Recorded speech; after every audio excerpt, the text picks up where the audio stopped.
A holiday devoted to eating, drinking, dancing and assorted pagan rituals. Swedish Midsummer is second only in significance to Christmas. This is a guide to making the most of it. First, buy everything in the starter kit. Remember, here everyone brings their own drinks. Make sure you get to the state-owned off-license in plenty of time, just in case you're whisked off to an island somewhere. This is downtown Stockholm on Midsummer's Eve.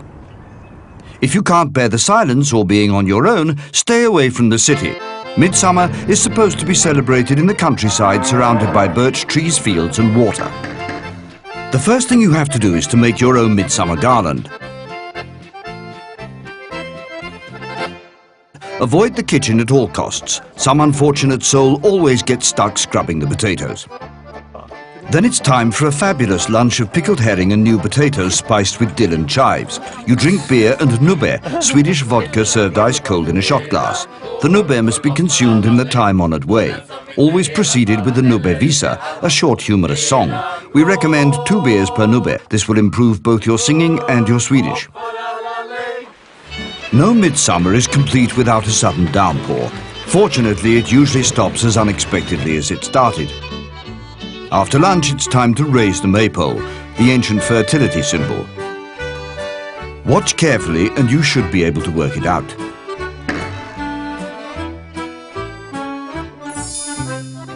The origins of Swedish midsummer are unclear.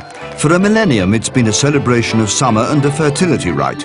Human sacrifices are a thing of the past, but the revelers of today are just as passionate.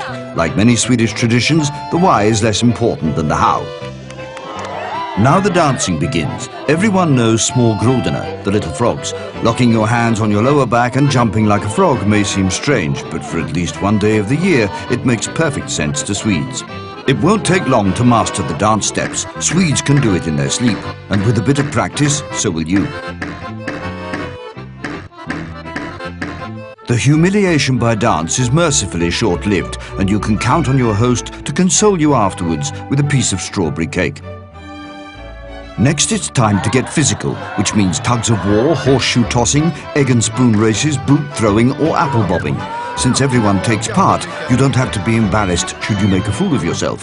One note of caution, keep an eye on Grandma. This sort of thing brings out her ruthless streak. All this strenuous exercise calls for some real food. Time for a barbecue. Since all Swedish men want to show off at the grill, this might be a good time to get to know some Swedish women.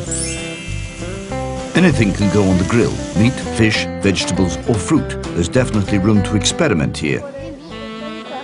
Once you've eaten, you either have a quiet night, a sauna, a swim, a few drinks, pause for reflection, or you hit the dance floor with new and old friends. Be sure to listen to some dance band music before midsummer so you know what to expect. It takes a bit of getting used to. If you're lucky, there will be some ABBA too. Generally speaking, Swedes are somewhat reserved. Tonight is the exception. Midsummer Eve is a night for romance. If you don't find or already have a partner, pick 7 different flowers, put them under your pillow, and according to legend, you will dream of the person you will marry. If you don't, you probably picked the wrong flowers.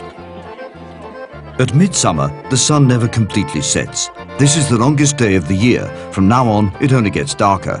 But there will be a baby boom to brighten up March.